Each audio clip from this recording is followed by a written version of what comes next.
Bonjour YouTube, je suis Sébastien et ma disque Steiner a décidé d'arrêter de fonctionner dans le sens où le pion qui permet de verrouiller le mécanisme pour dévisser le disque, enfin le verrouillage du disque, refusait de verrouiller le mécanisme et donc je ne pouvais plus enlever le disque, j'étais coincé donc il a fallu forcer, j'ai coincé l'espèce d'écrou dans l'étau pour arriver à le défaire, c'était extrêmement laborieux, donc j'ai décidé de l'ouvrir pour voir ce qui se passait à l'intérieur et enfin comprendre.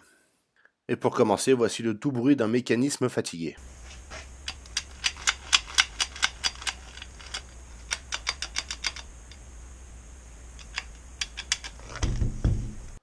Elle a 1 an, donc c'est pas normal. Donc, comme c'est ça ou la poubelle, de toute façon, j'ai décidé de la démonter afin de voir comment c'était à l'intérieur et qu'est-ce qui faisait qu'il y avait autant de jeux et que le pion ne verrouillait plus le mécanisme. Le démontage est plutôt simple, ce sont des vis cruciformes, rien de très compliqué, ça ne devrait pas poser de problème même sur la vôtre. Et on s'aperçoit vite que c'est une clavette qui joue.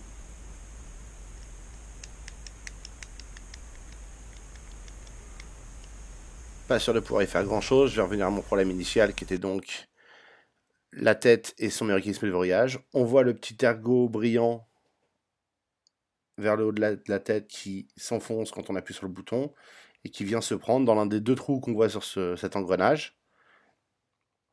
Et naturellement, c'est ce petit ergot qui s'est bouffé avec le temps, et pourtant elle n'a qu'un an, donc il n'y a pas de raison que le temps l'ait autant bouffé. Je vais enlever un peu de la graisse qui de toute façon semble vraiment cuite.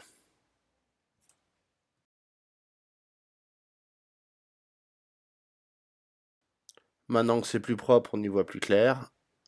L'ergot monte, mais l'ergot est complètement bouffé par le frottement du métal, des tolérances, les secousses qui font qu'il descend involontairement quand la disqueuse tourne. Je sais pas, néanmoins, le résultat est simple, comme ça a un sens. La solution va être de le retourner afin d'utiliser l'autre face de cet ergot qui va se bouffer aussi, mais j'ai besoin de moins de résistance au serrage qu'au desserrage, étant donné en disquant, les disques chauffent et se dilatent, ce qui a pour effet de forcer un peu plus sur le filetage. Donc voilà la solution. C'est exactement ce que vous allez voir faire. Je vais aussi démonter le plateau pour voir si je peux faire quelque chose pour la clavette, mais enfin j'ai peu d'espoir. Et ensuite on va remonter et la disqueuse fonctionnera un petit peu.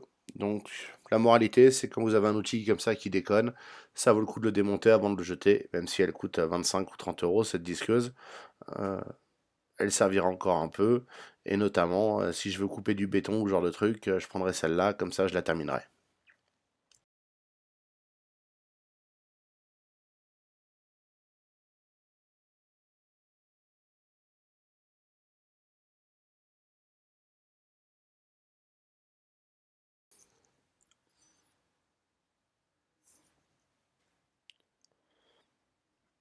Une fois le disque défait de son axe, on voit la clavette qui en tombe. Elle a complètement du jeu. La clavette est pas en si mauvais état, même si elle est un peu usée en dimension à mon avis. Et le disque, quant à lui, est complètement bouffé. Donc, enfin, pas le disque, pardon, l'arbre est complètement bouffé.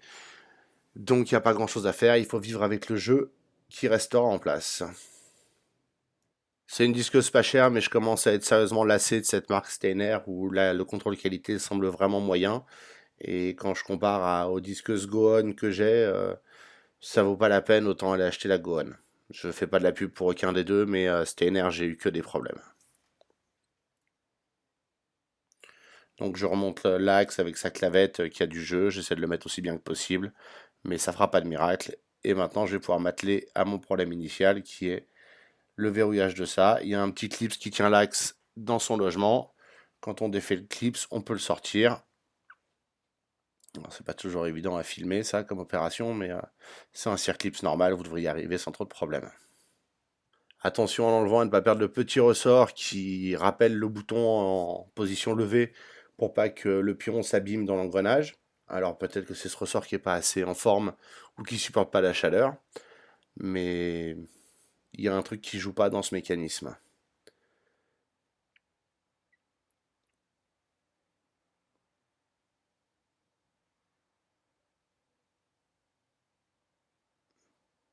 Là, si vous regardez, vous voyez bien le biseau qui s'est formé avec le temps et qui fait que le mécanisme ne s'agrippe plus dessus.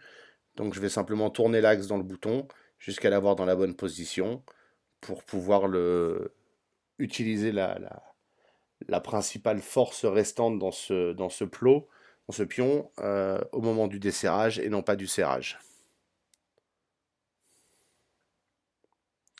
Et on s'aperçoit aussi qu'en le dévissant un petit peu, je peux gagner un peu de longueur, ce qui me permet d'avoir un petit peu plus d'accroche. Pas beaucoup, mais un peu. Attention à pas trop le dévisser quand même pour pas qu'il accroche dans le plateau. Ça fait partie des tests que vous allez me voir faire. Ça prend quelques essais, mais après, c'est parfait. En tout cas, c'est acceptable. Et quand on aura fini ça, il ne reste plus qu'à tout remonter en pensant à remettre de la graisse quand même. Je vais mettre de la graisse classique que j'ai acheté dans un tube, toute simple. La graisse lithium assez standard. Ça ira très bien pour cette disqueuse. De toute façon, vu l'état de la graisse que j'en ai sorti, il vaudrait presque mieux pas de graisse que la graisse qui y était. Temps total de l'opération sans se presser, une vingtaine de minutes. Résultat, une disqueuse de sauver pour encore quelques temps. Elle sera pratique, elle servira. Ça m'en fait 3 au lieu de 2, tant mieux. Puis ça m'évite d'aller en racheter une, même si j'achèterai sans doute pas celle-là. Même si elles sont pas chères. Je veux dire, je veux bien acheter de l'outil pas cher, mais je voudrais qu'il y ait un minimum de fait. Je me fous de l'esthétique, je me fous de la marque, mais que les clavettes se bouffent au bout d'un an, alors que je disque pas tous les jours, je m'en sers au mieux le week-end et encore pas tous les week-ends du tout. J'aimerais un progrès. Merci d'avoir suivi cette vidéo. Si elle vous a été utile, n'hésitez pas à la liker et à vous abonner pour en voir d'autres. J'en fais plein régulièrement.